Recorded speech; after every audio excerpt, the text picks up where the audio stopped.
એના ઘરને કમાઈને આ નાનકડું બાળક ખવડાવતું હતું. સ્કૂલ નથી ગઈ.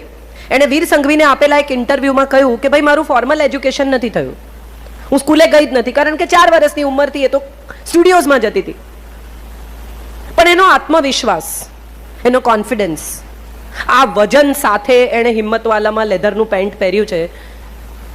જો એ સમયે એનામાં આવી તાકાત હતી તો એ કઈ પાતળી રહેવા માટે ગાંડપણ કરતી હોય એ વાત સાથે હું અગ્રી જ નથી થતી. જ્યારે ખરેખર વજન ઉતારવાનું હતું ને જ્યારે ખરેખર સેક્સી દેખાવાનું હતું ત્યારે એણે મોટા મોટા થાઈસ સાથે લેધરનું પેન્ટ પહેર્યું જ છે હિંમતવાલામાં, અને હિંમતથી પહેર્યું છે. એ પિક્ચરનું નામ જ હિંમતવાલા છે. તો એ શું કરવા પોતાનું વજન ઉતારવાનો પ્રયત્ન કરે, શું કામ સર્જરીઝ કરાવે? આ સવાલ બહુ અગત્યનો છે. અને આ સવાલનો જવાબ એ છે કે સમાજ સ્ત્રી પાસે સતત સુંદરતાની અપેક્ષા રાખે છે. એણે રૂપાળા હોવું જોઈએ, એણે પાતળા હોવું જોઈએ, એની કમર સરસ હોવી જોઈએ, એના વાળ લાંબા હોવા જોઈએ, એની સ્કિન સરસ હોવી જોઈએ. વહુ શોધવા જાય ને ત્યારે પણ તમે દિવ્ય ભાસ્કરમાં, ગુજરાત સમાચારમાં એડ વાંચજો, ઊંચી પાતળી ગોરી સુશીલ સંસ્કારી. મને તો મોડે થઈ ગયું છે. કોઈ પરિવારમાં કોઈ એમ કે છે કે સાહેબ અમને તો સેન્સ ઓફ હ્યુમર સારી હોય એવી છોકરી જોઈએ, હસી શકવી જોઈએ, પરિવાર જોડે મજા કરી શકવી જોઈએ. સસરાને સસરા નહીં પણ પિતામાને સાચું મોઢે કહી શકે નમ્રતાથી, ખોટું થતું હોય પરિવારમાં તો. આવી દીકરી આપણને નથી જોઈતી. અને સાહેબ સાસુઓ ભેગી થાય ને બહુ મજા આવે, કીટી પાર્ટીમાં, બીજા બધા કાર્યક્રમોમાં. અમારી વહુએ બનાવ્યું છે, બનાવ્યું હોય કે ના બનાવ્યું હોય. કેમ? તો કે મારી વહુ રસોઈ કરે છે, મારી વહુ ઘર સાચવે છે. આ એણે ગૂંથ્યું છે, આ એણે કર્યું છે. એણે નથી કર્યું, એને કંઈ નથી આવડતું સાહેબ. પણ ખરેખર જે દિવસે સાસુ માંદી પડે ને એ દિવસે બેડ પેન આપી શકે છે કોઈ પણ પ્રકારના સૂગ વગર, સંકોચ વગર, તો એને માટે તાળીઓ પાડજો. એ સમોસા નહીં બનાવતી હોય તો ચાલશે, બજારમાં બહુ મળે છે ને આપણે રોજ સમોસા ખાવાય નથી. આપણે બધા સ્ત્રીની ક્વોલિટીઝને છે ને જુદી રીતે જોતા શીખ્યા, અને આની પાછળ સમાજનું બહુ મોટું પ્રદાન છે. આમ જુઓ ને તો સમાજમાં અડધો હિસ્સો સ્ત્રીઓનો છે. આજે એમણે કહ્યું ને 50%થી વધારે હાજરી સ્ત્રીઓની છે. આ દીકરીઓ જે યુનિફોર્મ પહેરીને બેઠી છે એ આવતીકાલના સમાજમાં ભળી જશે. જે સ્ત્રીઓ સાડી પહેરીને બેઠી છે, 50ની ઉપર છે, એ ધીમે ધીમે સમાજને જુદી દિશામાં લઈ જઈ રહી છે. જૂની પેઢીને પ્રશ્ન પૂછે ને એવી કોઈ નવી પેઢી મંજૂર નથી. સવાલ નહીં પૂછવાનો. કેમ કરવાનું? કારણ કે શાસ્ત્રમાં લખ્યું છે. કયા શાસ્ત્રમાં ખબર નથી, પણ શાસ્ત્રમાં લખ્યું છે, મને ખબર છે. તમને કેવી રીતે ખબર છે?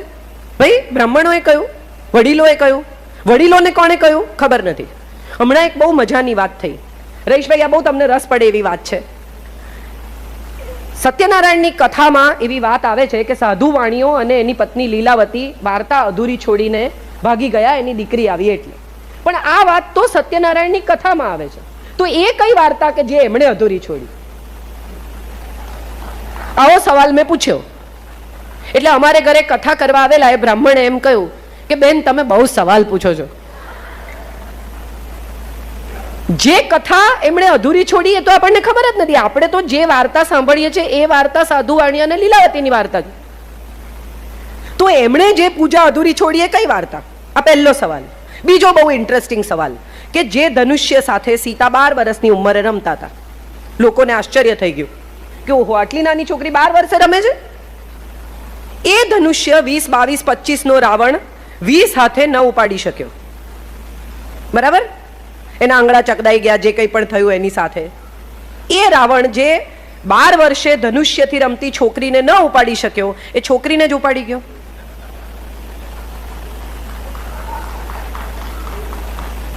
આ સવાલનો જવાબ કોઈ પાસે નથી. આ સવાલનો જવાબ એ છે સાહેબ કે સાધુ વેશે આવેલો રાવણ અને સ્ત્રી અંધશ્રદ્ધાનું સૌથી મોટું પ્રતીક છે. ભગવા વેશે આવેલા તમામને, સ્વામીજી મને પ્લીઝ માફ કરજો, તમામને નમવું એ ધીરે ધીરે સ્ત્રીની પ્રકૃતિ થતી જાય છે. ખરેખર સ્વામીજી જેવા કેટલા લોકો છે કે જે ભગવાનને શોભાવે છે, ભગવા એમનાથી શોભે છે. એવા કેટલા નામો તમે લઈ શકો આજના સમયમાં. રામ રહીમથી શરૂ કરીને, આસારામથી શરૂ કરીને કેટલા લોકો છે જેના દરબારમાં તમે દાખલ થાઓ પછી તમારે પૈસા આપવાના, અને પછી એક લાલ ચટણી ખાઓ ને લીલી ચટણી ખાઓ ને કેળા ખાઓ ને સમોસા ખાઓ અને તમારી જિંદગી સુધરી જશે. આ બધા જ ધીરે ધીરે ધીરે ધીરે આપણને એ દિશામાં, તમે દિવ્ય ભાસ્કરની પૂર્તિઓ જુઓ, મારું જ છાપું છે, હું જ લખું છું, છતાં મારે તમને કહેવું છે કે એની પૂર્તિઓ તમે જુઓ તો તમને સમજાય કે છેલ્લા પાને જ્યોતિષ ને વશીકરણ ને નિવારણ ને ફલાણું ને કામ થવાની 100% ગેરંટી. સાહેબ તમારું કામ થતું હોય તો જાતે કરી લો, એડ કેમ આપો છો? તમારે એડ આપવી પડે છે એનો અર્થ જ એમ કે તમારી પાસે ક્લાયન્ટ નથી, તો બોલાવો વશીકરણથી ક્લાયન્ટને. તમારે એડની ક્યાં જરૂર છે? આપણે બધા જ ક્યાંક ને ક્યાંક કશેક ને કશેક એવા વિસ્તારમાં પ્રવેશી ગયા છીએ જે વિસ્તારમાં અજ્ઞાન છે, અંધારું છે, સમજણ નથી, યુદ્ધ છે જાત સાથેનું અને બીજા સાથેનું. બહુ જ બધી સ્ત્રીઓ એવું કહે છે કે સ્ત્રી જ સ્ત્રીની દુશ્મન છે, સ્ત્રી જ સ્ત્રીની દુશ્મન છે. મારે ખરેખર હૃદય પર હાથ મૂકીને એવી સ્ત્રીઓને પૂછવું છે કે એવી કેટલી સાસુઓ છે કે જે પ્રેગ્નન્ટ વહુ પગથિયા ઉતરતી હોય ત્યારે પગથિયા પર તેલ રેડે. એકતા કપૂરની સિરિયલ સિવાય આવું ક્યાંય થતું નથી. અને છતાંય આપણે આખી બપોર, ભલું હોય તો બીજી વાર પણ એનો એ એપિસોડ જોઈએ છે એવું વિચારીને કે કંઈક બદલાઈ ગયું હોય તો. ગુજરાતી સ્ત્રી પાસે ધીરજ છે સાહેબ, એક ક્ષમા છે કે એકનો એક એપિસોડ 2 વાર જોઈ શકે છે, એટલી ધીરજ છે. આ હું માનું છું ત્યાં સુધી સમાજને બનાવનારી સ્ત્રી છે. ઇતિહાસનું વહન કરે છે પોતાના ખભા પર, એની પાંસળીમાંથી, એના ગર્ભમાંથી ઇતિહાસ પસાર થાય છે. આખી એક નવી પેઢીને જન્મ આપવાનું કામ ઈશ્વરે સ્ત્રીને સોંપ્યું. શું વિચારીને? એવું વિચારીને કે એના ગર્ભમાંથી નીકળનારો આ જીવ, આ આત્મા, આ શરીર કોઈક એવા અપૂર્વ તેજ સાથે આવશે, કારણ કે આના શરીરને તેજ આપ્યું છે સાહેબ. એક બહુ જ સુંદર દુર્ગા ભાગવતની કથા છે. મને ખબર નથી કેટલા લોકો જાણે છે આ દેવી ભાગવતની વાત. એમાં દુર્ગાના અવતરણની કથા છે કે જ્યારે ઇન્દ્ર ગુસ્સે થાય છે અને એના પર જ્યારે આક્ષેપ મુકાય છે ત્યારે એક તેજનો ગોળો આવીને ઊભો રહે છે. ઇન્દ્ર કહે છે કે ખસ વચ્ચેથી, અને તેજનો ગોળો કહે છે કે તું તો તાકાત વાળો છે, ખસેડ, તને તો આવડે છે. ઇન્દ્ર ફૂંક મારે છે, ગોળો વધુ પ્રજ્વલિત થાય છે. ઇન્દ્ર વરસાદ લઈને આવે છે, ગોળો વધુ પ્રજ્વલિત થાય છે. ઇન્દ્રને તાપ લાગવા માંડે છે, ગભરામણ થાય છે. અને છેલ્લે જ્યારે એના બધા જ શસ્ત્રો અસ્ત્રો બેકાર થાય છે ત્યારે ગોળામાંથી દુર્ગા પ્રગટે છે અને એને કહે છે કે પગે પડ, વેદ હું તને શોધી આપીશ. વેદ ચોરાઈ ગયા છે. આ પ્રાગટ્ય છે દુર્ગાનું. અને દરેક સ્ત્રીમાં દુર્ગા છે. એ પંજાબી પહેરતી હોય તો પણ, પેન્ટ પહેરતી હોય તો પણ, મંદિરમાં જઈને પેન્ટ પહેરીને દુપટ્ટો ઓઢ્યા વગર પગે લાગતી હોય તો પણ. દુર્ગા તો ભીતર છે. તમે શું પહેરો છો એની સાથે તમારી દુર્ગાને કોઈ નિસ્બત જ નથી સાહેબ. કેટલા બધા પરિવારોમાં એમ કે અમે તો એને જે પહેરવું એ પહેરવાની છૂટ આપી છે. આ છૂટ આપનાર કોણ નક્કી કરે કે કોણે શું પહેરવું? હમણાં જ્યારે મેં મારા ફોટા સ્વિમિંગ સૂટમાં અપલોડ કરેલા મારા દીકરા સાથે, ત્યારે બહુ ધમાલ ચાલેલી કે ગુજરાતી લેખક આવા ફોટા અપલોડ કરે ને તમે સમજો છો શું, ને ગુજરાતી ભાષાની અસ્મિતા હલબલી ગઈ, જાણે હું મારા સ્વિમસૂટથી લખતી હોઉં, હાથથી નહીં એમ. મજાની વાત એ છે કે હું અહીંયા આવું છું તો હું સાડી પહેરીને આવું છું. મને ખબર છે કે આ મંચની શોભા શું છે, મારી સાથે કોણ બેસવાનું છે, મારે કોની કેવી ગરિમા જાળવવાની છે, મારી સંસ્કૃતિ શું છે, મને ખબર છે આ વાત. પણ હું મારા દીકરા સાથે ઈસ્ટ આફ્રિકામાં હોલિડે કરતી હોઉં, ત્યાં સ્વિમિંગ પુલ પર હું સાડી પહેરું એવી અપેક્ષા જરા વધારે પડતી નથી? હું ત્યાં શું કરી રહી છું? હું મજા કરવા ગઈ છું. આનંદ કરો કે આટલી બિઝી રહેતી સ્ત્રી 22 દિવસ એના દીકરાને લઈને હોલિડે કરવા ગઈ છે ને 21 વર્ષનો દીકરો ના પાડ્યા વગર માની જોડે ગયો છે, એટલે માં મજા કરાવતી હોવી જોઈએ. એનસીસી નો કેમ્પ નહીં હોય. આ વાત તરફ આપણે જોતા જ નથી. પછી મેં મારા ફેસબુક પર લખ્યું કે આપણને શોર્ટ્સ પહેરી અને સંસ્કૃત બોલતી સ્ત્રી મંજૂર નથી. આપણને સાડી પહેરીને શરાબ પીતી સ્ત્રીની ટેવ પડી ગઈ છે. આપણે બધા દંભી છીએ. ક્યાંક ને ક્યાંક, કશેક ને કશેક સ્ત્રીને બહુ માન આપીએ છીએ. દીપકભાઈએ કહ્યું કે સ્ત્રી વગર ન ચાલે ને સ્ત્રી વગર આમ. હું બહુ રિસ્પેક્ટ કરું છું એમણે જે કહ્યું એનો, પણ સત્યથી હૃદય પર હાથ મૂકીને કહો કે કેટલા ઘરોમાં વિધવા માને દીકરાની જાનમાં પોષ ભરવાનો અધિકાર આપવામાં આવે છે? કેટલા ઘરોમાં માનવ અધિકાર છે પહેલો. દીકરો જો જાન ઉગલતી હોય અને દીકરો જો જાન લઈને જતો હોય તો આ અધિકાર માનો છે. જુવાન ભાભી ઘરમાં વિધવા હોય તો એને આગળ આવવા ના દે સાહેબ, અપશુકન થઈ જાય. અને વિધુર બાપ હોય તો કાંઈ વાંધો નહીં, એને તો જાનમાં જવાય. અને આ ક્યાં છે તો કે શાસ્ત્રમાં લખ્યું છે. કયા શાસ્ત્રમાં તો ફરી પાછા ત્યાં આવી ગયા, ખબર નથી. પીરિયડ્સમાં હોય ત્યારે સ્ત્રી મંદિર ન જઈ શકે. આવી એક વાત વર્ષોથી આપણને શીખવવામાં આવી છે. આની પાછળ બે વસ્તુઓ છે. વિજ્ઞાન છે જેમાં આપણે પડ્યા નહીં. વિજ્ઞાન એ છે કે એ દિવસોમાં સ્ત્રીની માનસિક સ્થિતિ, શારીરિક સ્થિતિ બહુ સારી ન હોય. સાસુ એની પાસે કામ કરાવે અથવા ઘરના કામ ન કરવા પડે માટે એને આ દિવસોમાં આરામ મળે માટે એને દૂર બેસાડી કે 4 દિવસ આરામ કર, તારે રસોડામાં નહીં જવાનું. અને બીજી વસ્તુ છે હાઇજીન. આ સેનેટરી પેડ્સ તો હવે આવ્યા. એ દિવસો જ્યારે હાથે કપડાં ધોવા પડતા હતા પોતાના માસિક ધર્મ દરમિયાન, ત્યારે આ કપડાં ધોવા એની સાથે માથાકૂટ કરવી, હાથ કેવા હોય, શું હોય, તો હાઇજીનના હિસાબે કે ભાઈ એને આ 4 દિવસ દરમિયાન દૂર રહેવા દો. એને આપણે આજે પણ ઠોકી બેસાડ્યું, ભગવાન સાથે જોડી દીધું, ઈશ્વરમાં મંદિરમાં નહીં જવાનું, ઘરમાં પૂજા નહીં કરવાની, આમ નહીં. સાહેબ, એ માસિક ધર્મ છે ને તો નવી પેઢીઓ જન્મ લઈ રહી છે. જે દિવસે એ નહીં હોય ને એ દિવસે માણસ જાત માટે તરસી જઈશું. ઈશ્વરે પોતાની લગોલગ બેસાડી માં બનવાનો અધિકાર આપ્યો કે માણસ જાત આને લીધે જીવતી રહેશે. અને જે સ્ત્રીઓ, હવે વુમન એમ્પાવરમેન્ટનું વીક ચાલુ થશે, રોજના 2-3 કાર્યક્રમો, રહીશભાઈ, અને એવી સ્ત્રીઓ કે જે બધી ઓલરેડી એમ્પાવર્ડ છે એને જઈને આપણે એમ્પાવર કરવાની. પિંક પહેરવાનો આજે કોડ છે ને કાલે આમ કરવાનું ને પછી વુમન એમ્પાવરમેન્ટની પાર્ટી. મારે એ તમામ સ્ત્રીઓને પૂછવું છે કે વુમન એમ્પાવરમેન્ટના નામે કેટલી સ્ત્રીઓએ પોતાના ઘરની બાઈને અડધા દિવસની રજા આપી. વુમન્સ ડે છે ને તો એને પણ અડધો દિવસ એના પરિવાર સાથે રહેવા દો, એને પણ મનાવા દો છુટ્ટી. નથી કરતા આપણે. વુમન એમ્પાવરમેન્ટ એટલી જ સ્ત્રીઓ માટે છે કે જેટલી ઓલરેડી એમ્પાવર્ડ છે એને ખબર છે કે આ વુમન્સ ડે છે. પેલી તો બિચારીને કાંઈ એને 8મી માર્ચ બી ખબર નથી. એ માંગશે નહીં અડધા દિવસની રજા, એનો કોઈ અધિકાર નથી. મધર્સ ડે નો દિવસ હોય, છોકરાઓ માને કાર્ડ આપે ને ગિફ્ટ આપે ને સરપ્રાઈઝ આપે ને પાર્ટી કરે ને, અને ઘરની બાઈ છે એનું છોકરું માંદું પણ હોય તો આપણે કહીએ કે આજે તો ઘરમાં બધા જમવામાં છે, આવી જજે ટાઈમસર. કેમ એને મધર્સ ડે નથી? આ બધી સગવડો, સવલતો, મજાઓ, દિવસો એના માટે છે જેની પાસે ઇકોનોમિકલ એવું બેકગ્રાઉન્ડ છે કે જેને આ પોસાય છે. બાકી આ બધા દિવસો, ઇન્ટરનેશનલ મધર્સ ડે ને ઇન્ટરનેશનલ વુમન્સ ડે ને ઇન્ટરનેશનલ ડોટર્સ ડે, એના માટે નથી કે જેને આ ખબર જ નથી.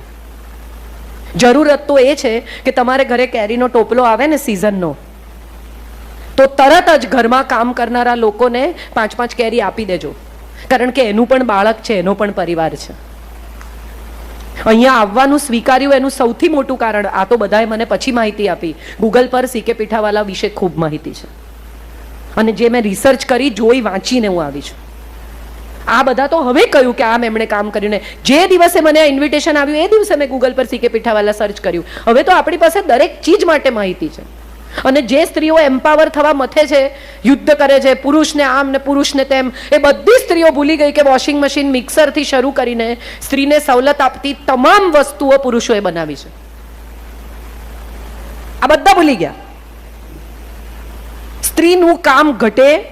હવે તો રોટી મેકર આવે છે, તમે લોટ નાખો, તેલ નાખો, પાણી નાખો, ફટાફટ રોટલીઓ બહાર આવે. આ કોણે શોધી? સ્ત્રીએ. ગરમ ગરમ રોટલી આવે, તમારે અંદર ને અંદર રાખવાની, તમે જમવા બેસો ત્યારે ગરમ લાય જેવી રોટલી તમે ખાઈ શકો. આ કોણે શોધ્યું? સ્ત્રીએ? ના, આ પુરુષે શોધ્યું. ભલે માર્કેટિંગ કરવા શોધ્યું, પણ તમારું કામ તો ઘટ્યું ને. તો આભાર માનો એનો. કેટલા પુરુષોને તમે મોલમાં બપોરે રખડતા જોયા? જવાબ આપો. કેમ આમ જોયા છે કોઈએ? મારે જાણવું છે. અને કેટલી સ્ત્રીઓને જોઈ? શોપિંગ એ આપણો શોખ છે. તમામ સ્ત્રીઓ એવી ફરિયાદ કરે કે મારા માટે તો કંઈ લાવતા જ નથી, ક્યાંય પણ જાય તો એમને તો હું યાદ જ ના આવું. પછી લાવે બિચારા યાદ કરીને, દુકાનમાં જાય, સમય કાઢે, સાડી ખરીદે, 2-4 વાર ઇમેજિન કરે કે આમાં કેવી લાગશે. પછી એ ગિફ્ટ રેપ કરાવે, પ્રેમથી લઈને આવે, આપે સરપ્રાઈઝમાં, ખોલીને તરત જ કે ઓરેન્જ. હું તો ક્યાં ઓરેન્જ પહેરું છું? નથી પહેરતા તો પહેરો, એ ઈચ્છે છે કે તમે ઓરેન્જ પહેરો એટલે લાવ્યા. તમારી પાસે અત્યાર સુધી ઓરેન્જ કલરની સાડી એણે નથી જોઈ માટે યાદ કરીને લાવ્યા કે કયો કલર નથી. કેટલાની આવી? આ બીજો સવાલ. તું છોડ ને આ જવાબ.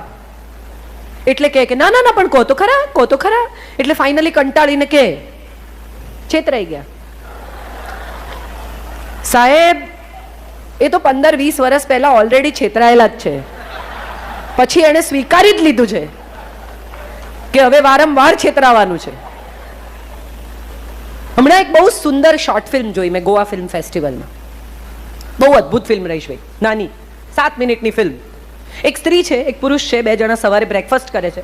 સ્ત્રી કહે છે કે મને માથું દુખે છે, એટલે પુરુષ કહે છે કે તું ના જા ઓફિસે, ઘરે રે, આરામ કર. એટલે ગ્લાસ ઉઠાવીને એના મોઢા પર પાણી મારે છે અને કહે છે માથું દુખે તો ઘરે રહું, જા ઉઠ, એક ગ્લાસ પાણી, એક માથાની દુખાવાની ગોળી લઈ આવ, એટલું બી નથી થતું તારાથી? ઓકે, ઊભો થયો, ઊંઘની ગોળી લઈને આવ્યો, પાણીનો ગ્લાસ લઈને આવ્યો, એણે આપ્યું. થોડા દિવસ પછીની વાત, અ ફ્યુ ડેઝ લેટર, પાછા બેઠા છે એ જ રીતે બ્રેકફાસ્ટ ટેબલ પર. સ્ત્રીએ કહ્યું કે આજે ઓફિસ જવાનું મન નથી થતું, એટલે તરત ઊભો થયો, માથાના દુખાવાની ગોળી, પાણી લઈને આવ્યો. સ્ત્રીએ ફરી પાણીનો ગ્લાસ એના મોઢા પર માર્યો ને કહ્યું મેં એમ નથી કહ્યું કે મને માથું દુખે છે, મેં એમ કહ્યું કે મને મન નથી થતું, ગીવ મી અ હગ. ઓકે, ફરી થોડા દિવસ રહીને એણે કહ્યું કે મારો મૂડ સારો નથી. એટલે હવે એને ખબર છે શું કરવાનું, એક હાથમાં ગોળી, એક હાથમાં પાણી, હગ માટે તૈયાર. બોલ શું કરવું? અને ત્યારે એણે એની સામે જોઈને કહ્યું કે આ ત્રણમાંથી શું કરવું એ પણ તને સમજ ના પડતી હોય તો રહેવા દે, મારી તારી જોડે વાત નથી કરવી.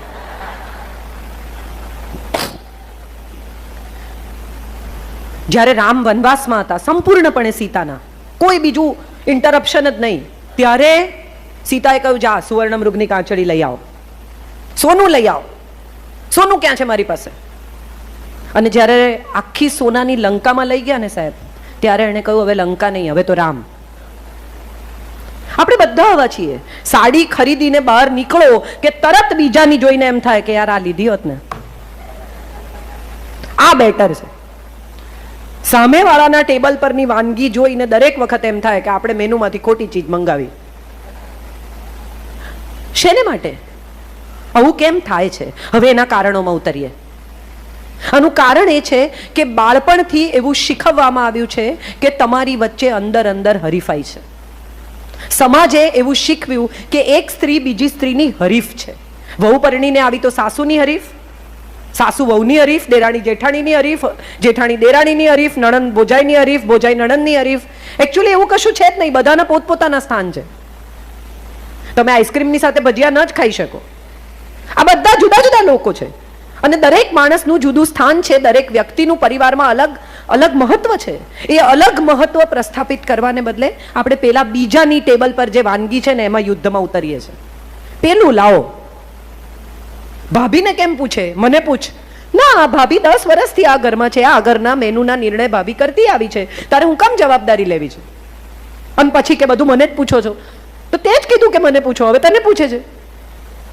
આ આપણા બધાનો પ્રશ્ન છે.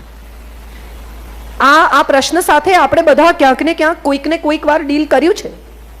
આખી જિંદગી નાનકડું છોકરું હોય ને 4-5 વર્ષનું, અહીંયા સૂતો તો હું એને જોતી હતી, મેં કીધું કેટલો નસીબદાર છે, આનંદથી સૂતો તો જોતો તો આ બધા શું કરે છે. મને એકવાર એમ થઈ ગયું ત્યાં જઈને આમ સૂઈને જોવું જોઈએ કે આ બધા શું કરે છે.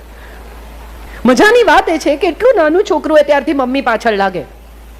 રીંગણા ખા, એમાં આયન હોય, ટીંડોળા ખા, લીલા શાકભાજી ખા. પેલો ના પાડે, કકળાટ કરે, એટલે માં બિચારી કંટાળીને મેગી ને બટાટા બનાવી આપે. વર્ષો જાય, 25 વર્ષનો થાય, વહુ પરણીને આવે, સાંજે ટીંડોળા સમારતી હોય એટલે માં કે નહીં ખાય, પણ પેલો આવે અને 3 રોટલી ગપાગપ ખાઈને ઊભો થઈ જાય અને માને લાગી આવે કે મેં આટલી વાર એને ટ્રાય કરી પણ મેં કીધું તો ખાધું નહીં. તો તમને તો આનંદ થવો જોઈએ કે જે 25 વર્ષમાં તમે ન કરી શક્યા અને 25 મિનિટમાં કરી નાખ્યું. તમારી જે જોબ તમે પૂરી નથી કરી શક્યા એ જોબ આને પૂરી કરી. ઉલટાનું કોંગ્રેચ્યુલેશન કહેવું જોઈએ કે દીકરા યાર શું કર્યું, મને પણ શીખવ. What's wrong about it? આ સમાજ સ્ત્રીને એકબીજાની સામે ઊભી રહેતા શીખવે છે, સાથે ઊભી રહેતા નથી શીખવતો. એ આપણો સૌથી મોટો પ્રશ્ન છે. સ્ત્રી અને સમાજ વિશે કહેવું હોય ને તો મારે સૌથી પહેલું એ કહેવું છે કે સ્ત્રીનો દુશ્મન પુરુષ છે જ નહીં. સ્ત્રીની દુશ્મન બીજી સ્ત્રી પણ નથી. સ્ત્રીની દુશ્મન એ પોતે છે. અરીસામાં જોઈને નક્કી કરે કે ફલાણા કેવા વેસ્ટલાઇનની નીચે સાડી, આપણે વજન ઉતારો, વેસ્ટલાઇનની નીચે સાડી પહેરો. અરે એ વેસ્ટલાઇનની નીચે સાડી પહેરે છે પણ 80% ભૂખે મરે છે. તમને જે શોખ છે એમાં નહીં પહેરાય નીચે. રહેવા દો, આપણે ક્યાં ત્યાં જવું છે? મોટા ભાગની સ્ત્રીઓ એવું માને છે કે સુંદર હોવું, યુવાન હોવું એ જ સ્ત્રીત્વ છે. તમે ટીવી ચાલુ કરીને 1 કલાક જુઓ તો તમને સમજાય કે પાતળા થાઓ, ગોરા થાઓ, વજન ઉતારો, ચામડી ટાઈટ રાખો, વાળ કાળા કરો, આના સિવાયની કોઈ એડ આવતી નથી. એનું સૌથી મોટું કારણ એ છે કે સ્ત્રીને બ્યુટી માર્કેટ કરવામાં આવે છે. એને રહી રહીને એવું સમજાવવામાં આવે છે કે સુંદરતા તારા સ્ત્રીત્વનો પર્યાય છે. નો, ઝાંસીની રાણી કેવી દેખાતી હતી એનું કોઈ દિવસ વર્ણન તમે સાંભળ્યું જ નથી. એનું નાક નમણું હતું કે નહીં, એના હોઠ કેવા હતા પરવાળા જેવા, એની ચામડી તગતગતી હતી કે નહોતી, એને 40 વર્ષની તો બિચારી થઈ જ નહીં, પણ થઈ હોત તો ફેર એન્ડ લવલી વાપરતી હતી કે નહીં. પહેલા 25 વર્ષ તમને માર્કેટ કર્યું કે ફેર એન્ડ લવલી વાપરો, ગોરા થવાશે. હવે એક નવી ક્રીમ આવી છે, એમ કે છે બહુ હુઆ ફેરનેસ ફેરનેસ. હવે ફેરનેસ નકામી છે. આપકો ચાહીએ તેજ. તો અત્યાર સુધી શું કરતા હતા? પેઢીની પેઢીઓ નીકળી ગઈ અને તમે મૂર્ખી બનાવી. હવે નવી પેઢી આવી અને તમે નવી રીતે મૂર્ખા બનાવો છો. અને છે વાળ સિલ્ક જેવા થઈ જાય. અરે આ તો ફોટોશોપની કમાલ છે. તમારા 2 વિડીયો આપો, તમારા વાળે આવા કરી આપશે. આપણે આ સમજવા જ તૈયાર નથી કે સુંદરતા એ સ્ત્રીત્વનો પર્યાય નથી. સ્ત્રીત્વનો પર્યાય છે એનો આત્મવિશ્વાસ, એનો તેજ, એની તાકાત, એની શક્તિ, એની ભીતરી શક્તિ. વુમન એમ્પાવરમેન્ટના તમામ લેક્ચરમાં હું એવું કહું છું કે પુરુષ સાથે લડે, પુરુષ સમોવડી થાય એ સ્ત્રીઓ એમ્પાવર્ડ છે જ નહીં. એમ્પાવર્ડ સ્ત્રી એ છે કે જેને ખબર હોય કે પતિ બીમાર પડે ને ત્યારે મેડિક્લેમની પોલિસી ક્યાં મૂકી છે, કેશલેસ છે કે નહીં, અને કઈ હોસ્પિટલમાં લઈ જવાનો. આ ખબર છે તો તમે એમ્પાવર્ડ. પતિએ કોને પૈસા આપ્યા છે, ક્યાં આપ્યા છે, કેટલા આપ્યા છે, એની નાની નાની ડાયરીઓ કેશના વિડ્રોલની ને કેશના લેવડ દેવડની ક્યાં મૂકી છે, તમે બધાના નંબર છે? નહીં તો કાલે ઉઠીને જો કંઈ પરિવારમાં ન થવાનું થયું તો વિશ્વાસ રાખજો કે તમારી બધી સુંદરતા નકામી છે. તમે ગમે એટલા રૂપાળા હશો, તમારા લાખો રૂપિયા ક્યાંય અટવાઈ જશે અને તમને ખબર એ નહીં પડે. અને મારે પુરુષોને આ વાત કહેવાની છે, બૈરાઓને શું કામ છે? સૌથી વધારે કોઈને કામ હોય ને સાહેબ તો એ તમારી પત્નીને છે. એનો અધિકાર છે તમારા તમામ વહીવટો જાણવાનો. એને આ કહેવાવું જોઈએ અને કાયદેસર બેસાડીને કહેવાવું જોઈએ કે આ લિસ્ટ છે બેટા, અરે આ લિસ્ટ છે બેન, અહીંયા આ લખ્યું છે, આને આપ્યા છે, મને કંઈ થઈ જાય તો તને ખબર હોવી જોઈએ. કેટલાય લોકર્સ બંધ રહી જાય છે સાહેબ 20-20 વર્ષ, લોકો પહોંચતા નથી ત્યાં સુધી, કન્ફ્યુસ્કેટ થઈ જાય છે પૈસા. એવું વિચારીને કે બૈરાને નહીં કહેવાનું. ખરેખર હકીકત તો એ છે કે જો કોઈ એક વ્યક્તિ જાણવાનો અધિકાર ધરાવતી હોય ને તો એ તમારો ચાર્ટર્ડ એકાઉન્ટન્ટ નથી, એ તમારી ગૃહલક્ષ્મી છે, એ તમારી અર્ધાંગીની છે, એ તમારી જીવન સંગીની છે. કારણ કે કાલે ઉઠીને સૌથી પહેલા જો કોઈને જરૂર પડશે તો એને પડશે. આપણે બધા જ ક્યાંક ને ક્યાંક આ સામાજિક ઢાંચામાં સ્ત્રીને સેકન્ડ હેન્ડ તરીકે ટ્રીટ કરવા માંડ્યા છીએ. સ્ત્રી પોતે પણ પોતાની જાતને સેકન્ડ હેન્ડ ટ્રીટ કરે છે. કેટલી સ્ત્રીઓએ એવું નક્કી કર્યું કે હું મારી હેલ્થની કાળજી પહેલા રાખીશ. ની રિપ્લેસમેન્ટ કેટલી સ્ત્રીઓને આવે? એનું કારણ એ કે એ પોતાનું ધ્યાન રાખે જ નહીં. 30-32 વર્ષે તમે ફેર એન્ડ લવલી નહીં વાપરો અને સ્કિન ટાઈટ નહીં કરો તો ચાલશે, પણ કેલ્શિયમની ગોળી અચૂક લેજો. મેનોપોઝનો સમય શરૂ થાય ત્યારે મોટાભાગની સ્ત્રીઓ એ વિશે કશું જાણતી જ નથી. હોટ ફ્લેશિસ શું છે, કેમ થાય છે, આ તકલીફ કેમ થાય છે. ઘરના લોકોને બહુ પ્રેમથી બેસાડીને પતિ બાળકોને એવું કહેવું જોઈએ કે હવે મારી જિંદગીમાં 18 મહિના ખરાબ આવવાના છે. હું વાતે વાતે ગુસ્સે થઈ જાઉં, હું કદાચ સેન્સિટિવ થઈ જાઉં તો મારામાં હોર્મોન ઇમ્બેલેન્સ થઈ રહ્યા છે, પ્લીઝ મને સહન કરજો, કારણ કે મેં મારી જિંદગીના 50 વર્ષ તમારા બધાનો મિજાજ સહ્યો છે. હવે મારો સમય છે, એક 15-18 મહિના મને સાચવજો. કેમ આપણા પરિવાર પાસે આપણે એટલી અપેક્ષા ન રાખી શકીએ? એને બદલે આપણે બધા એને સપ્રેસ કરવાનો પ્રયત્ન કરીએ. એને સપ્રેસ કરવાનો પ્રયત્ન કરીએ એટલે દબર જોરથી ઉછળે. ઘરમાં પુરુષો જમવામાં ન હોય તો મેં કેટલી વાર એવું જોયું છે કે સ્ત્રીઓ શાક બનાવે જ નહીં. આપણે તો ચાલે. શું કામ ચલાવવું જોઈએ? તમારી કરોડરજ્જુ પણ એટલી જ મજબૂત રહેવી જોઈએ જેટલી તમારા પતિની રહેવી જોઈએ. તમારા ઘૂંટણ પણ એટલા જ તાકાતવર હોવા જોઈએ જેટલા તમારા પરિવારના બીજા સભ્યોના હોવા જોઈએ. બલકે તમારી પાસે તો વધારે અપેક્ષા છે. આખા ઘરના લોકોનું જો તમારે ધ્યાન રાખવાનું હોય તો સૌથી પહેલી ફરજ તો પોતાની હેલ્થનું ધ્યાન રાખવાનું છે. વિટામિન્સ લે નહીં, બીજી કોઈ વસ્તુ, સૂકો મેવો કોઈ દિવસ ખાય નહીં, ફ્રૂટ્સ ખાય નહીં, દૂધ પીએ નહીં. આ એને બાળપણથી શીખવવામાં આવ્યું છે કે તું તો ત્યાગ બલિદાન સમર્પણની દેવી છે. હા કરો ને, ત્યાગ બલિદાન સમર્પણ કરો. પુત્ર વધુ એમ કે ને કે મમ્મી સાડી બહુ સરસ છે તો કહેવાનું લઈ જા દીકરા, મેં બહુ પહેરી છે. અહીં ત્યાગ આવે છે, અહીં ત્યાગ આવે છે. દૂધ છોડવામાં ત્યાગ નથી. બાધાઓ લેવામાં તો ક્યાંય ત્યાગ નથી, કારણ કે ભગવાનને તો કંઈ ફેર જ નહીં પડે તમે આઈસ્ક્રીમ ખાઓ કે ન ખાઓ. ભાત છોડી દે, મને ભાત બહુ ભાવે છે ને એટલે મેં છોડી દીધો, તો જ મને જે જોઈશે એ મળશે. બેવકૂફીની આનાથી મોટી કોઈ સીમા જોઈ છે? કંઈ છોડી દેવાથી કંઈ મળે, આ જ્ઞાન કોણે આપ્યું, કોને આપ્યું ને ક્યાંથી આપ્યું? બિનદાસ ભાત ખાઓ, પણ એવું નક્કી કરો કે 3 જણાને જમાડ્યા વગર નહીં જમું. કોઈ 3 ભૂખ્યા માણસોને જમાડ્યા વગર હું નહીં જમું, આવું નક્કી કરો. આ બાધા છે.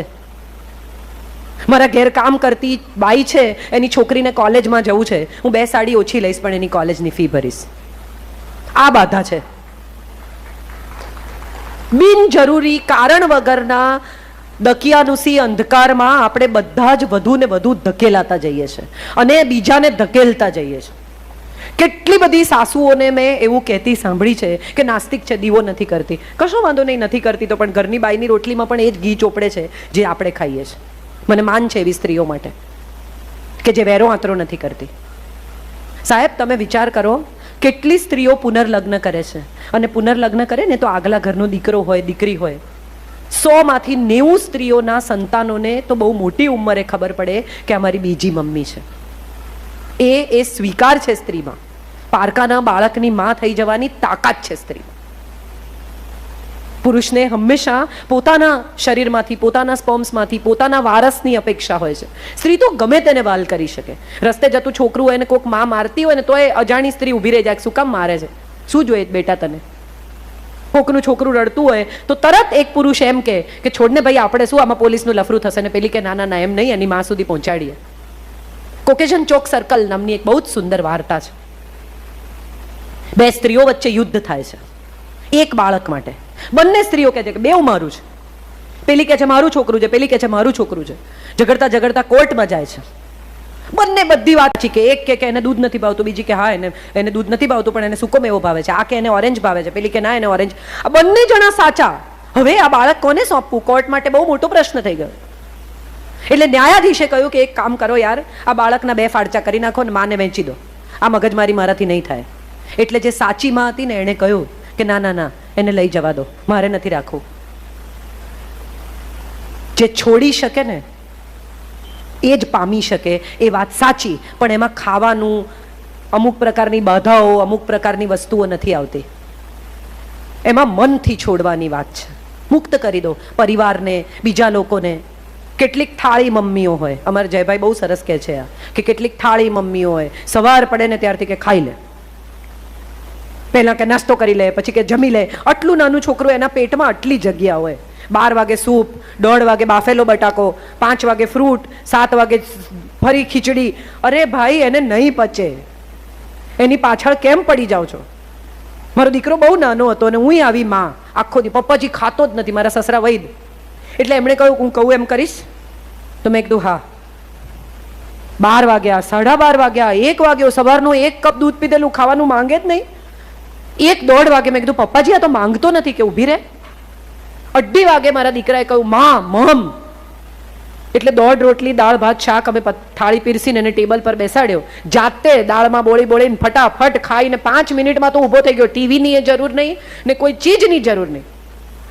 ભૂખ લાગે તો ખાય, એને ભૂખ તો લાગવા દો. તમારો સ્નેહ તો એટલો બધો છે કે તમે એને ખાવું હોય કે ના ખાવું હોય, ઠાસ ઠાસ ઠાસ કરીને તમારું માતૃત્વ છલકાય છે. આ બાબત વસ્તુઓમાં પણ છે. એને જરૂર છે કે નહીં એ પછીની વાત છે, એને અપાવી દેવું એ આપણું માતૃત્વ છે. એને બિચારાને કોઈ બિચારું નથી. એમાં આ નવી પેઢીનું તો એક બાળક બિચારું નથી. Trust me. એને બરાબર ખબર છે કે કોને કોની સામે કેવી રીતે વાપરીને શું કાઢી લેવું. આ ભૂલી જવું. મમ્મીને એમ થાય અરે બિચારો, અરે બિચારી. કોઈ બિચારા નથી. અને જો બિચારા હોય તો એને જાતે ઊભા થવાનું છે, એને શીખવા દો. એટલો બધો પણ છાંયડો ન કરો કે જિંદગીનો તડકો એ સહી જ ન શકે, એની આંખો અંજાઈ જાય. એને કરવા દો સાહેબ. એટલું બધું પણ માતૃત્વ છલકાવાની જરૂર નથી. પહેલા 5-5, 6-6 છોકરા હોય ઘરમાં તો માને પડી જ ના હોય. છોકરો એની મેળે જ ખાતા શીખી જાય, એની મેળે માથું મારીને પોતાની વસ્તુ મેળવતા શીખી જાય. હવે એક જ બાળક છે, માનું ફોકસ. રાત દિવસ સવાર સાંજ જે કરવાનું છે આને માટે કરવાનું છે. સવારે ઉઠાડવાથી ચાલુ કરીને સૂઈ ગયો કે નહીં એ પણ 3 વાર ચેક કરે. આપણે શેને માટે આટલું બધું માતૃત્વ કોને કહેવાય એવો સવાલ જો કોઈ મને પૂછે તો મારે કહેવું છે કે માતૃત્વ એ છે જે એના બાળકને કાંટા પર ચાલતા શીખવે અને ફૂલ બીજા માટે પાથરતા શીખવે. એ માતૃત્વ છે સાહેબ. બધું અપાવી દેવું, બધું કરાવી દેવું, બધું પહોંચાડ આ તો પછી તમારું છોકરું કરશે શું અને પછી ફરિયાદ કરે સિગરેટ પીએ છે આમ. પણ એને હવે થ્રિલ જોઈએ છે જિંદગીમાં કશું મેળવવાની. તમે તો બધું આપી દીધું, એને કંઈ મેળવવાનું જ રહ્યું નથી. હવે થ્રિલ ક્યાંથી લાવશે? એટલે આવા બધા પ્રયોગો કરે છે. વાહન ઝડપથી ચલાવે છે, સિગરેટ પીએ છે, બિયર પીએ છે. કેમ? કારણ કે હવે કંઈક પ્રયોગ જિંદગી સાથે એને કરવો પડશે. આ આપણા બધાનો પ્રશ્ન છે. આમાં કોઈ એક જણ કે કોઈ એક વ્યક્તિ બહાર નથી. થાળી પૂરી થાય એટલે તાળી મમ્મી આવે. જે કરે એમાં મમ્મી તાળી જ પાડે. Very good. બીજાને પણ કે તમને ખબર છે એણે એટલું ફાઇન પેઇન્ટિંગ કર્યું છે, તમે જુઓ તો તમને ખબર પડે કે આમાં ફાઇન કહેવા જેવું કાંઈ છે નહીં. હજી એને ઘણું શીખવાનું છે. સાયકલ શીખી ગયો તો બધાના શીખે જ ભાઈ. એમાં શું શીખવાનું? સાયકલમાં શીખવા જેવું શું છે? હા, 8 વર્ષની ઉંમરે જો એને સાયકલ બનાવતા શીખ્યો હોય તો એમ થાય કે સાયકલ જાતે બનાવી હો સાહેબ, જોરદાર કહેવાય. પણ એવું તો કંઈ કરતા નથી. આ તાળી મમ્મી છે.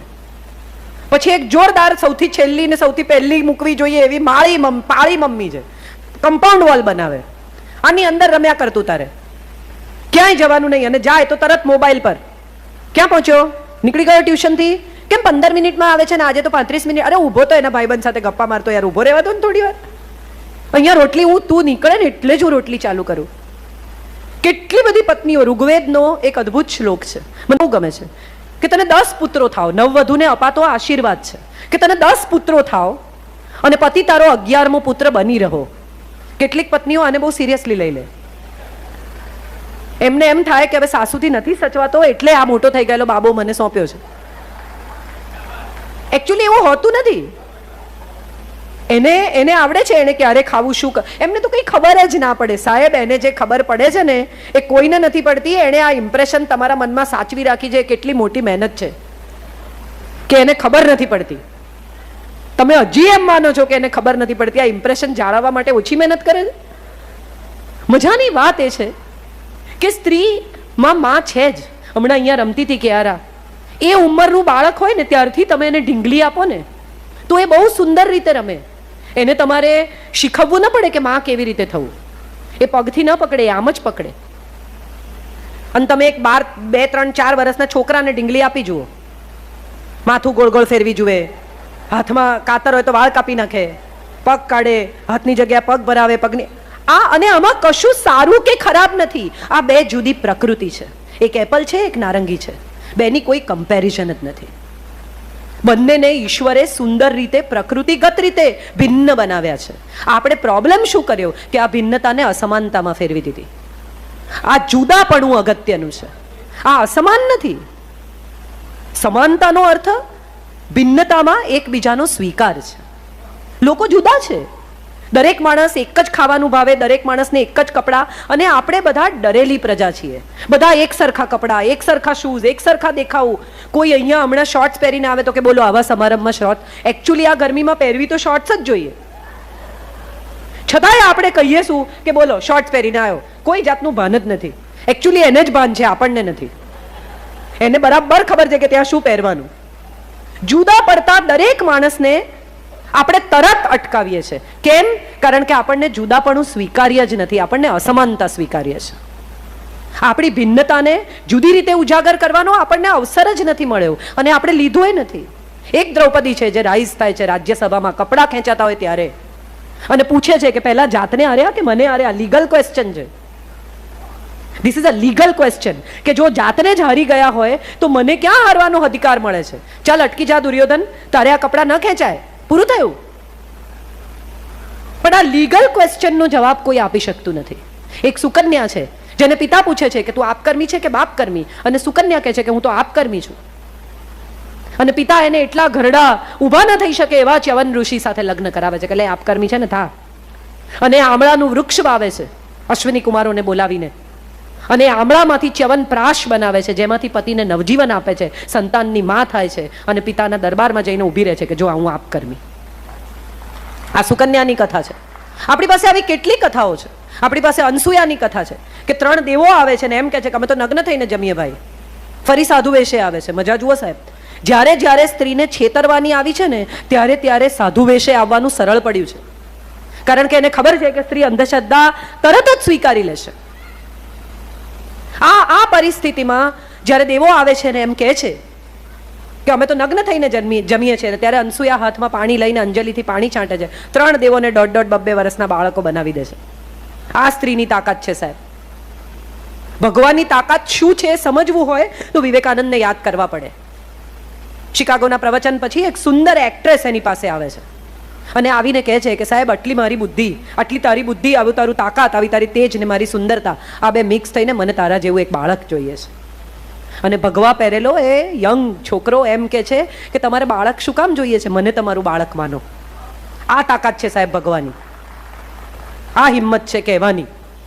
આપણે બધા ક્યાંક ને ક્યાંક કશેક ને કશેક વસ્ત્રોથી માણસને જજ કરતા શીખી ગયા છીએ. શું પહેરે છે, કેવી દેખાય છે, એ સ્ત્રી છે. ભીતર શું છે એમાં તો કોઈ પડતું જ નથી. મહેન્દ્રભાઈ, ગાડી ખરીદવા જઈએ તો આપણે શું જોઈને ગાડી ખરીદીએ? બોડી, કલર, ડિઝાઇન, ફેન્સી ગાડી કે એનો હોર્સ પાવર, એના ટાયરની સાઇઝ, એનું મશીન? સ્ત્રી સાથેના સંબંધમાં એનું રૂપ મહત્વનું થઈ ગયું છે, એનું મશીન મહત્વનું નથી રહ્યું. ગાડીની બોડી અગત્યની નથી, એ તો બદલાવી પણ શકાય છે. ફિયાટ પર બી મર્સિડીઝ ફિટ થઈ જાય.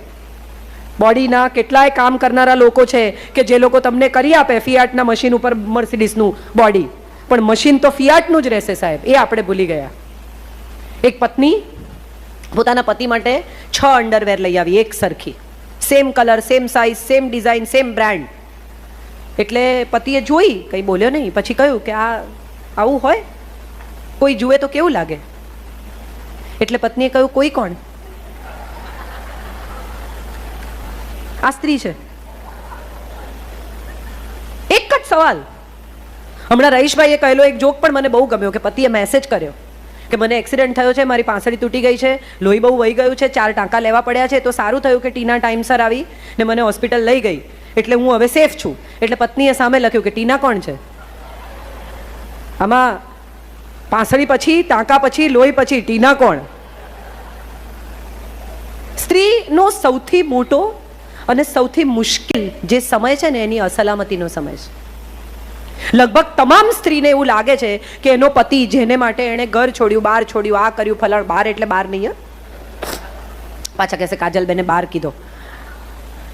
બધું છોડ્યા પછી એ પતિ કોઈ બીજાના પ્રેમમાં પડી જાય તો મારું શું થાય? સવાલ એ છે કે પ્રેમમાં પડી જ જવાનો હશે ને તો તમે એને ગમે એટલો પૂરી રાખશો, એ ક્યાંયથી પણ ગોતી કાઢશે. અને એના જીવનમાં જો બીજી સ્ત્રી નહીં આવવાની હોય એટલી જગ્યા તમે ભરી દીધી હશે ને તો જગતની કોઈ સ્ત્રી એને ચડાવી નહીં શકે. જ્યારે જ્યારે કોઈ ઋષિ તપ કરે ને ત્યારે ઇન્દ્રનું આસન ડોલે. હું ઘણી વાર કહું છું કે ગુજરાતી ભાષામાં બહુ ઇન્દ્રો છે. કોઈ પણ લેખક સારું કામ કરવા માંડે ને એટલે એનું ઇન્દ્રાસન ડોલવા માંડે, તરત જ એને વિશે લખવા માંડે, મેનકાઓ મોકલે, એનું તપ તોડાવે. આ બધે જ થાય છે. સવાલ એ છે કે આવી સ્ત્રીઓ જે મેનકા બનીને આવે છે ને એ શકુંતલાઓ મૂકીને જતી રહે છે, એ જીવનભર રહેતી નથી. આપણે બધા જ ક્યાંક ને ક્યાંક આપણા કોન્ટ્રીબ્યુશનને ભૂલી ગયા છીએ, માટે આપણને એવું લાગે છે કે જિંદગીમાં કશું જતું રહેશે. તમે ગરમ રોટલી ખવડાવી છે, એના સંતાનોને ઉછેર્યા છે, એના મા બાપને સાચવ્યા છે, એનો સમય સાચવ્યો છે, એના સંઘર્ષમાં સાથે રહ્યા છો. તમે જ જો તમારા કોન્ટ્રીબ્યુશનનું મૂલ્ય નહીં કરો તો બીજા શું કામ કરે? આપણો પ્રોબ્લેમ એ છે કે આપણે જ આપણા કોન્ટ્રીબ્યુશનનું મૂલ્ય નથી કરતા, અને નથી કરતા એટલે અસલામત થઈ જઈએ છીએ. જાડી થઈ ગઈ હવે બીજી સ્ત્રી ગમશે, આંખ નીચે કુંડાળા થઈ ગયા એટલે હવે બીજી સ્ત્રી ગમશે, વાળ ખરી ગયા એટલે હવે બીજી સ્ત્રી ગમશે. સુંદરતા એ સ્ત્રીત્વ નથી. સ્ત્રીત્વ તો એ છે કે જે જગતમાં ઉજાળો કરી આપે, ઉજ્જવળ કરી નાખે વ્યક્તિત્વને. તમે ઊભા હો તો બીજાની તાકાત શું છે કે તમારી સાથે ઊભા રહે? આ સ્ત્રીત્વ છે સાહેબ. તમારા ઘરમાં પરણીને આવતી નવી વહુને આવકારવી એ સાસુની ફરજ છે. એ નવી છોકરી છે, એના મા બાપને છોડીને આવી છે, તમારી પાસેથી સ્નેહની, આદરની, ભાલની, સમજણની અપેક્ષા રાખે છે. એને બદલે આપણે શું કરીએ છીએ? અમારે ઘેર ને તમારે ઘેર, તમારે ઘેર આવું ના, અમારે ઘેર તો આવું. આ એનું પણ ઘર છે જેટલું તમારું છે. તમે વિચાર કરો, તમે તો બધા કાંઠાના વિસ્તારના લોકો છો, દરેકને ગાર્ડન, બગીચો, ખેતી ખબર છે. એક છોડને ઉખાડીને બીજા કુંડામાં રોપવો હોય ને તો એની આજુબાજુની માટી કાઢવી પડે. સોઈ ઝટકીને મૂળ સાથે ન વવાય, નહીં તો મરી જાય છોડ. એ આજુબાજુની માટી છે ને, એના પિયરથી લાવેલા સંસ્કાર, એનો ઉછેર, એના વિચાર છે. એ માટી રહેવા દો, કારણ કે એ માટી મદદ કરશે એને તમારા ઘરની માટીમાં ભળવામાં, ટકી જવામાં, જીવવામાં. આમાં જયભાઈ વારંવાર દાખલો આપે છે કે તમે નવો મોબાઈલ ખરીદો અને એ મોબાઈલનો ડેટા બીજા મોબાઈલમાં ટ્રાન્સફર કરતા હો ને તો તમને મોબાઈલવાળો કહે કે એને વચ્ચે અડતા નહીં તો હેંગ થઈ જશે. એ બિચારી પોતાના ઘરેથી જે ડેટા લઈને આવી છે એને ટ્રાન્સફર તો થવા દો. વચ્ચે બટન દબાવીને હેંગ શું કામ કરો છો એને? આપણે બધા જ આવા છીએ. અને સ્ત્રીની હરીફાઈ પુરુષ સાથે છે એવું માનનારી તમામ સ્ત્રીઓને મારે કહેવું છે કે પુરુષે સ્ત્રીને બહુ સન્માન આપ્યું છે સાહેબ. સતી પ્રથા રોકવાનું કામ પુરુષે કર્યું છે, સ્ત્રીએ નથી કર્યું. વુમન્સ એજ્યુકેશનનું કામ જેટલું પુરુષોએ કર્યું છે એટલું સ્ત્રીઓએ નથી કર્યું. સ્ત્રીની મેડિકલ ફેસિલિટીઝ અને સિઝેરિયનથી શરૂ કરીને મેનાપોઝ પરના રિસર્ચ પુરુષોએ કર્યા છે, સ્ત્રીઓએ ઓછા કર્યા છે. ઇન્ફર્ટિલિટી પરના રિસર્ચ જેટલા પુરુષોએ કર્યા છે એટલા સ્ત્રીઓએ નથી કર્યા. આપણે આ મોટા કોન્ટ્રીબ્યુશનને નજરઅંદાજ કરીએ છીએ અને પતિ એમ કે પણ તારે શું કામ કરવું છે, ત્યારે એમ કે મને કંઈ કરવા નથી દેતા. એકચ્યુઅલી નીકળો તડકામાં. હું તો બધા પુરુષોને સલાહ આપું કે જે લોકોની પત્નીઓને કામ કરવું હોય એને 6 મહિના કરવા દેવું જોઈએ. એની મેરેજ કહેશે કે મને નથી ફાવતું. આખી જિંદગી પછી તમારી વિરુદ્ધ ફરિયાદ નહીં કરે કે તમે કંઈ કરવા નથી દીધું. પેલો લાડુ ખાધો નથી ને એટલે એનો સ્વાદ ખબર નથી. થવા દો. આ હું અહીંયા ઊભી છું ને હોળીના દિવસે, મારો પરિવાર ઘેર છે, અહીંથી 6 કલાક હું સુરતથી અમદાવાદ જઈશ ગાડી લઈને. ખબર પડે 2-4 વાર આવું કરે ને તો ખબર પડે કે જિંદગી કેમ જીવાય છે. 6 કલાક જે પુરુષ ઘરમાં નથી સૂતો ને સાહેબ, એ 6 એસી નંખાવે છે, કારણ કે પરિવાર સુખી રહે. 40 વર્ષ મેં એક સર્વે કર્યો છે કે 40 વર્ષ મોટા ભાગના પુરુષો ટિફિનમાંથી જમે છે, કારણ કે એ કામે જાય છે. એ 40 વર્ષ જે પુરુષ ટિફિનમાંથી જમે છે એ એટલા માટે જમે છે કારણ કે એનો પરિવાર ગરમ જમી શકે. આપણે આવા કોઈ કોન્ટ્રીબ્યુશનને સન્માન આપતા શીખ્યા જ નથી, કારણ કે આપણે અસુખમાં છીએ. આમાં પાણી હોય ને તો હું તમારી સાથે પાણી જ શેર કરું, આમાં શરબત હોય તો તમને શરબત આપું. આપણે ભીતર શરબત ભર્યું જ નહીં, ખારું પાણી આંસુનું, અને પછી ગીતો લખે યે હે औरत तेरी कहानी, आंचल में दूध आंखों में पानी. સેના આંખો મેં પાણી યાર? 498ના કાયદાનો દુરુપયોગ કરે છે ત્યારે કઈ સ્ત્રીની આંખમાં પાણી હોય છે? Let us come there, let us face the reality of the society. સ્ત્રી અને સમાજ કહીએ ત્યારે આની પણ વાત થવી જોઈએ. 498ની ધમકી આપે, પોલીસને ફોન કરી દઈશ, દહેજ માટે હેરાન કરો છો એવું કહી દઈશ, ચિઠ્ઠી લખીને મરી જઈશ. એકચ્યુઅલી ખરેખર એ વખતે કાગળ ને પેન આપવા જોઈએ કે લખી જ કાઢ બેટા. હવે તો આપણે કરી જ નાખીએ. શેને માટે? જે કાયદા આપણા પ્રોટેક્શન માટે બનાવવામાં આવ્યા છે, સેક્સ્યુઅલ હરેસમેન્ટના, દહેજના, એ કાયદાને આપણે આપણા જ પોતાના લોકોની વિરુદ્ધમાં વાપરતા થઈ ગયા, એટલા સ્વાર્થી થઈ ગયા. અને પછી ફરિયાદ કરીએ છીએ કે સ્ત્રીનું સમાજ સન્માન નથી કરતો. સ્ત્રીએ સમાજને પહેલાં તો સન્માનને પાત્ર બનવું પડશે. તમારે કંઈ જોઈતું હોય તો એને પહેલાં ડિઝર્વ કરવું પડે, પછી ડિઝાયર કરાય. આપણે એ સન્માનને લાયક થવું પડશે. સ્ત્રીએ પુરુષની સાથે ઊભા રહેવું પડશે. કોઈ દિવસ કોલંબસ અમેરિકા ના શોધી શક્યો હોત જો એની પત્નીએ પૂછ્યું હોત કે કેમ પણ તમે એકલા જ રહી ગયા છો શોધવાવાળા, રહો ને ભાઈ ઘરમાં ખોટા રખડ્યા વિના, તો કોઈ દિવસ ના શોધી શક્યો હોત. રાધા અને કૃષ્ણ પરણ્યા નહીં એટલે અમર થયા. પરણ્યા હોત તો રાધાનું નામ પહેલા ના લખાતું હોત. રાધા કહેતી હોત એને કે પણ કેમ જવું છે તમારે અત્યારે હવે મથુરા, અત્યારે ત્યાં શું છે? આપણે બધા જાણ્યા વગર, સમજ્યા વગર, આ ભિન્નતાને સ્વીકાર્યા વગર અસમાનતાના ભયમાં એટલા ડરી ગયા છીએ કે સમાજ આપણને કઈ રીતે ટ્રીટ કરે છે એ વિશે ફરિયાદ કરવા સિવાય કશું કરી જ શકતા નથી. આપણી આંખે પાટા બાંધેલા છે બહેનો, આંખો ખોલી નાખો. સમાજ તો એનો એ જ છે જે આજથી 100 વર્ષ પહેલા હતો. આપણે બદલાયા છીએ અને માટે આપણને લાગે છે કે સમાજ આપણને કરેક્ટ ટ્રીટ નથી કરતો. કેટલા ઘરો છે કે જેમાં પતિ પોતાની પત્નીનું પૂર્ણપણે સન્માન કરે છે. હમણાં થોડા દિવસ હું રહીશભાઈનો દાખલો આપું. અમીબેન એમની પાછળ બેકબોન છે. એમણે જે પૂછ્યું કે હું નર્વસ થાઉં તો પત્નીને પૂછું છું, એ જોક તરીકે કદાચ સાચું હોય પણ સત્ય તરીકે પણ એટલું જ સાચું છે. એ આવીને બોલી જાય, બાકી જે રીતે અમીબેન કામ કરે છે હું જોઉં, મને એમ થાય કે બધું છોડીને આ સ્ત્રી પોતાના પતિની સફળતાનો પાયો બની છે. સલામ છે એવી સ્ત્રીઓને. અને કોઈ દિવસ સ્ટેજ પર ના આવે, કોઈ દિવસ એમ ન કે પછી મારું તો બોલજો. હા, ત્યાં હમણાં એક વરુણ ગ્રોવર નામનો કોમેડિયન આવ્યો છે, સ્ટેન્ડઅપ કોમેડિયન. કોઈએ ના જોયો તો જોજો. એ વરુણ ગ્રોવરે પદ્માવતી વિશે બહુ સરસ કીધું કે સંજય લીલા ભણસાલીનું પૂતળું બાળ્યું, દીપિકાનું પૂતળું બાળ્યું, રણવીરસિંહનું પૂતળું બાળ્યું, એટલે શાહિદ કપૂર આવ્યો ને એણે કહ્યું કે મારું પણ બાળો, હું પણ છું, મને પણ ગણો. આવું નહીં કહેનારા પણ લોકો છે, અદ્ભુત. અને હું માનું છું કે એવા પાયામાં દટાઈ જતી સ્ત્રીઓ કશું માગ્યા વગર દટાઈ જાય છે. પછીથી 25-50 વર્ષે જાગીને એમ કે બોલો હું તો દટાઈ ગઈ. કઈ જ્યારે દશરથના રથમાં આંગળી ખોસે છે ને ત્યારે એવું નથી કહેતી કે ખોસું, પહેલા 2 વચન આપો, આવું નથી કહેતી. એણે આંગળી નાખી, પૈડું ચાલ્યું, દશરથે ઈચ્છાથી કહ્યું કે 2 વચન આપું. અને ત્યારે પણ એણે કહ્યું કે અત્યારે મારે કંઈ નથી જોઈતું, મને જોઈશે ત્યારે માગી લઈશ. આ સ્ત્રી છે સાહેબ, અને આ આપણા સ્ત્રીત્વનું ગૌરવ છે. બહુ જ સરસ વાત સાથે મારી વાત પૂરી કરું, પછી થોડી પ્રશ્નોત્તરી કરીએ. અમૃતા પ્રીતમ અને સાહિરના પ્રણયની વાત બધાને ખબર છે, પણ એક ઇમરોઝ નામનો માણસ છે, એની સાથે 40 વર્ષ રહ્યો. એણે કોઈ દિવસ એવું કહ્યું નથી કે મારું નામ લખજો, હો મને ગણજો, 40 વર્ષ તારી જોડે રહ્યો, સાહિર તો ભાગી ગયો. આવું એણે કોઈ દિવસ નથી કહ્યું. અમૃતાજીના ગયા પછી એમણે થોડી કવિતાઓ, થોડી નઝમો લખી. એમાંની એક નઝમ મને બહુ ગમે છે. એક દિન अमृता ने पूछा था साथ चलते चलते. इमरोज पेंटर છે. एक दिन अमृता ने पूछा था साथ चलते चलते, आ साथ चलते चलते પણ બહુ અગત્યનું છે कि तुमने कभी woman with a mind paint किया है. આઇન્સ્ટાઈનના ફોટા લગાડીએ આપણે કોલેજમાં, પણ મેરિલિન મનરોનો ન લગાડીએ. કેમ? આમ તો આઇન્સ્ટાઈનને મગજ ને મેરિલિન મનરોને બ્યુટી બંને કુદરતે જ આપ્યા, પણ મેરિલિન મનરો આપણે માટે અગત્યની નથી. કેમ? કારણ કે એણે આમ કરીને ફોટો પડાયો પેલા ફ્રોકમાં. માટે આપણને હવે ના સમાજમાં આવો ફોટો ના પડાવાય. કોણ નક્કી કરે આ વાત? થોડા લોકો, મુઠ્ઠીભર લોકો, કે બધી સ્ત્રીઓ ભેગી થઈને गेट टुगेदर? क्या तुमने woman with a mind paint किया है? और अगर नहीं किया है तो करो. આગળની નઝમ બહુ ઇમ્પોર્ટન્ટ નથી, આ સવાલ બહુ ઇમ્પોર્ટન્ટ છે. ઇતિહાસમાં, પુરાણમાં ક્યાંય સ્ત્રીની બુદ્ધિની વાત કરવામાં આવી જ નથી. સતત તેના વખાણ